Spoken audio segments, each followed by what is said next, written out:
Gusto mo ba magpaputok? Di lahat ng kasal nagsisimula sa Will You Marry Me? Ang pag-ibig, hindi nasusukat sa edad. Hindi naman. Kasi sa'yo, kakaiba sa lahat. Kung ipapasok mo, siguraduhin mo lang na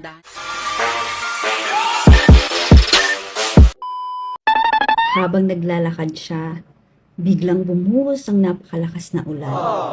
Pero ang nakakapagtaka, hindi man lang nabasa yung buhok niya. Alam niyo kung bakit? Bakit? Kasi kalbo siya.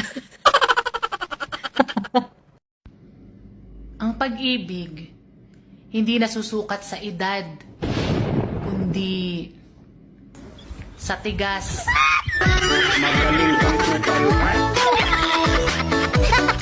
ng paninindigan.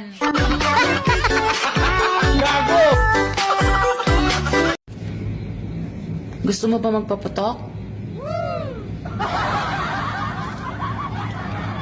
Sige, willing ako magpatira.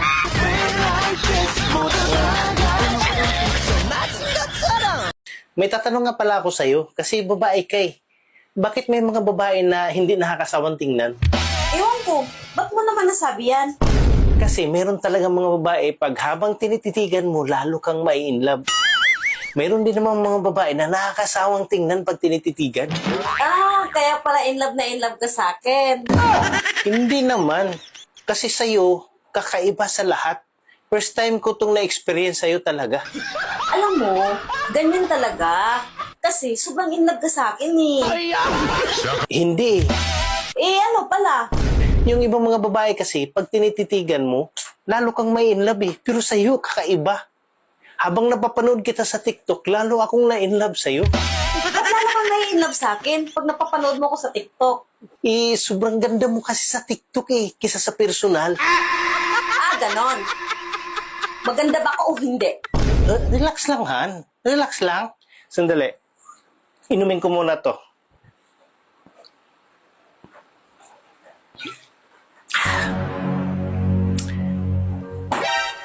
Oh. Han, ikaw ba yan? Bakit? Tayo lang namang dalawa dito ah. Kasi Han, sobrang ganda mo na. Ang gulo mo kasi kausap. Han, balik ka dito. Hindi pa tayo tapos. Saulin mo tong beer. Paano mo isauli yan? Ininuman mo na. Eh, mali yung binigay eh. Paano naging mali yan? Iisa lang naman ang Red Horse. Eh kasi, nung ininom ko tong beer, gumanda ka. Ibig sabihin, may filter itong binili mo. Tambaluslos ka. Pasalamat ka, pinagtsatsagaan pa kita. Kahit supot ka. Kung ipapasok mo, siguraduhin mo lang na dahan-dahan. Pero dapat sagad. Isang panawagan lang naman. Ang bagyo ay walang pinipiling daan. Pero ang ayuda may pinipiling bigyan. Parang mali. Alam mo babe, kanina nung nag-gym ako, ang dami kong nakasabay na babaeng sexy at maganda. Pero syempre, ikaw pa rin ang nasa isip ko, kaya hindi ko sila pinansin. Wow, talaga babe? Nax, yan ang babe ko, loyal. Anong kulay ng mga shorts nila? Black, blue, pink. Nax, yan nga.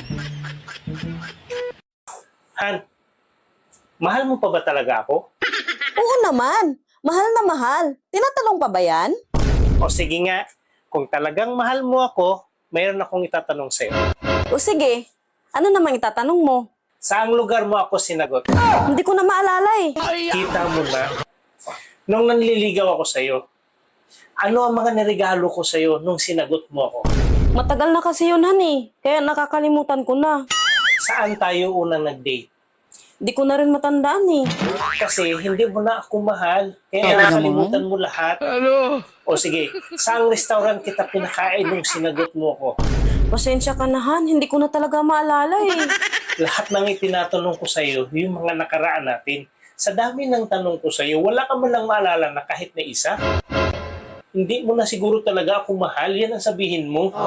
Wala talaga akong matandaan. Promise. O sige, ito, last na lang. Kailan tayo unang nag-hotel? December 25, mula 6 p.m. hanggang 6 a.m. Akala mo ha, nagtaksi pa nga tayo papunta dun eh. Tsaka, wala ka pang ligo sa time na yun.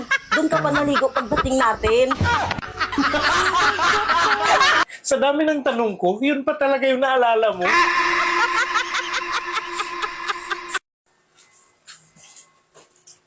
Oh, saan ka galing? Tinignan ko lang yung alaga kong mga manok sa labas. Ha? Pagising mo sa umaga, manok na agad ang naisip mong himasin? Hindi nga pumasok sa isip mo na himasin ako eh. Kaya nga ako nag-asawa para may tagahimas eh.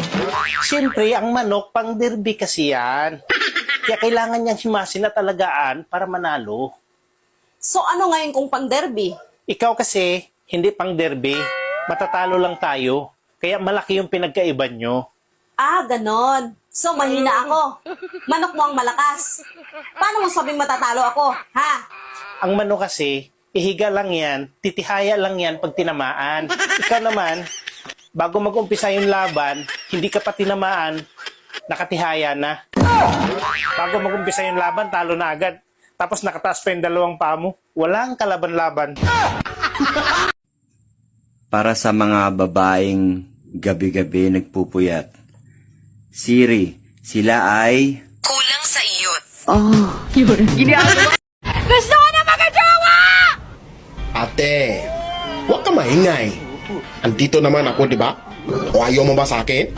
Ayaw ko sa'yo.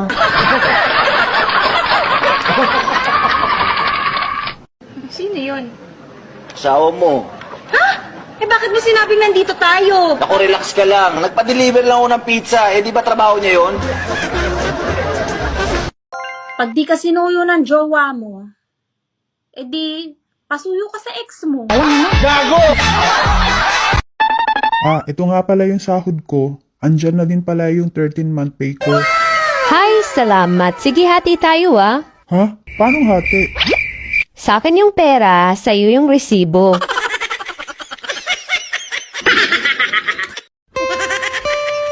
Ate, Ano po yun? alam mo, magaling akong sumilip ng hinaharap. Alas man ang buwanga mo, ha? Kaya lang, nahihirapan ako sa hinaharap mo. Eh, bakit? Kasi back to back.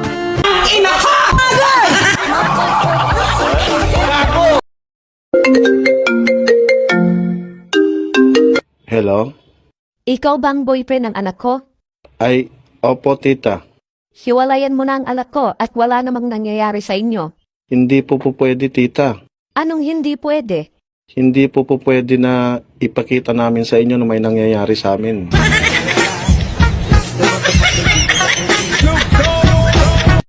Hindi lahat ng kasal nagsisimula sa will you marry me?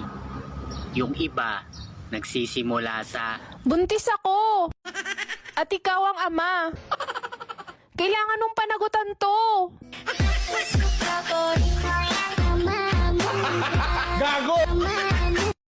Mahal, sa susunod nga, wag mo nang yayain ng inuman dito yung kumpare mo. Oh, bakit naman? Kasi kagabi, lasing na lasing ka. Wala kang kamalay-malay, pinakailaman na ako ni kumpare mo. Ikaw naman, binibiro ka lang nun. Biro pa ba yun? Sagad na sagad? Oh, ba't hindi ka sumigaw? Eh, baka mabitin eh.